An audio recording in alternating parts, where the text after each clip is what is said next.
네, 저는 돈의 주인이 되고 싶은 휴넷의 문화인류학자 이민영이고요. 제 옆에는 전문가 두 분이 나와 계십니다. 유대인과 돈의 관계를 연구하고 계신 유대인 전문가 홍익희 교수님. 예, 반갑습니다. 네, 그리고 탈무드와 돈의 관계를 연구하고 계신 탈무드 전문가 김정환 대표님. 네, 미스터 탈무드 김정환입니다. 반갑습니다. 네, 저희가 코리안 탈무드 스쿨을 가열차게 진행하고 있는데 1부 비전, 2부 열정, 3부 학습, 4부 관계에 이어서 드디어 마지막인 5부에 들어섰어요. 5부는 실천인데요. 탈무드에서 좋은 얘기, 지혜들을 지금까지 계속 얘기해 왔는데 이걸 실천하려면 어떻게 해야 되냐. 예, 저는 먼저 돈 얘기는 꼭 빠지지 않아야 될 것 같아요. 아무리 열심히 공부를 해도 돈이 없어가지고 먹고 사는 게 걱정이 되면 이게 무슨 쓸모가 있나 싶고요.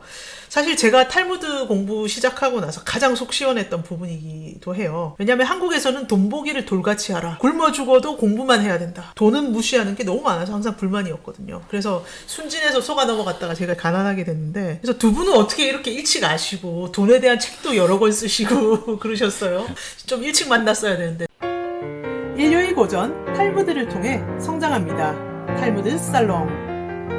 저도 돈에 대해서는 몰랐고 유대인 공부를 하면서 유대인들이 돈을 이렇게 긍정적으로 생각하는구나. 모든 다른 종교는 청비인을 덕목으로 꼽는 데 반해서 이 돈, 곧 부가 신의 축복이라고 이야기하는 종교는 두 종교뿐이 없습니다. 하나는 유대교고 또 유대교만큼 구약을 중시하는 종교가 있어요. 그게 칼뱅파에서 나온 청교도인데 청교도가 돈을 신의 축복이라고 여깁니다. 그러니까 미국이라는 나라가 바로 이 유대인들하고 청교도인들이 만든 나라군요. 그러니까 미국이 이제 자본주의 종주국이 된 거죠.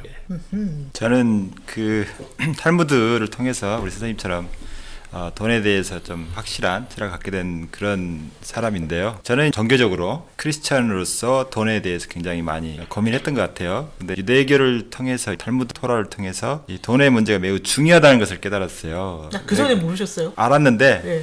교회에서는 이제 특히 성경에 이런 말 있잖아요. 돈을 사랑하면 일만하게 뿌리라고 돼 있잖아요. 그래서 네. 돈을 이렇게 막 밝히는 것을 매우 싫어합니다. 그 부분도 인정하지만 결정적으로 타이틀에도 나와 있듯이 돈의 주인이 되는 게 매우 중요한데 돈을 이렇게 배척하거나 돈을 이렇게 더러운 것으로 취급해서 돈을 많이 버는 거 그것에 대해서 안 좋게 생각하는 것은 원래 가르침이 아닌 것 같았어요. 제가 그런 고민을 하게 된 게 창세기에 나온 하나님의 인간 창조 과정에서 영과 육의 싸움이 굉장히 치열합니다. 근데 그 영적인 것은 하나님을 닮았기 때문에 그 굉장히 이타적이에요. 유대인 입장에서는 영혼은 영원히 사는 거라서 뭐 어떤 한계에 묶이지 않습니다. 그런데 그 반대로의 육체는 흙에서 왔고 흙은 변화가 많고 한계가 있잖아요. 죽음이라는 게 항상 우리의 한계를 규정짓기 때문에. 그런데 이런 육체의 욕망은 뭐냐면 자기 것을 갖는 거예요. 자기 걸 소유하는 건데, 그래서 이타적이보다는 이기적인 거죠. 그래서 그 이기적인 것의 핵심이 뭐냐, 돈으로 이렇게 규정되는데 그 돈을 육체의 욕망에 따라서 생각하게 되면 다른 사람의 돈을 막 끌어오는데 혈안이 되겠죠. 하지만 영적인 게 또 파트가 있기 때문에 영적인 파트에서는 나눠주고 싶어 하는 게 있거든요. 그래서 늘 우리가 예를 들면 그 지하철 같은 데서 이렇게 가난한 분이 엎드려가지고 깡통 앞에 놓고 좀 도와달라고 했을 때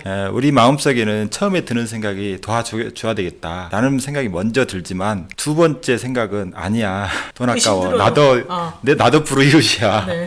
그러니까 이렇게 붙잡는 두 번째 생각이 있다고요. 그 두 번째 생각을 한자로 표현하면 악이라고 합니다.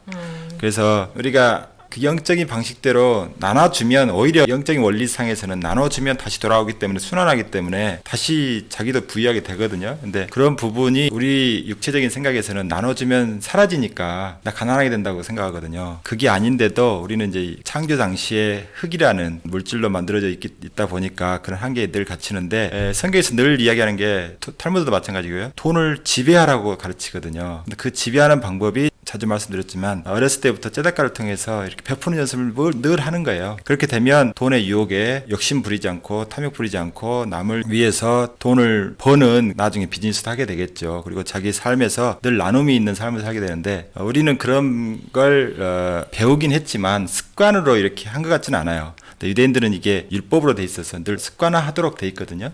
그게 유대인들 가운데서 세계 최고의 부자도 많이 나오지만 또 놀라운 건 또 뭐냐면 세계 최고의 기부자들도 가장 많이 나와요. 특히 미국 같은 경우에는 전체 기부액의 35% 이상이 유대인으로부터 나온다고 해요. 그리고 50대 기부자 중에 한 20%는 유대인들이 항상 낀다고 그래요. 그러니까 세계 최고의 부자도 많지만 세계 최고의 기부자도 많다는 거예요. 그게 아마 유대인들이 이러한 철학을 갖고 있기 때문에 그게 가능하지 않을까 그렇게 생각합니다.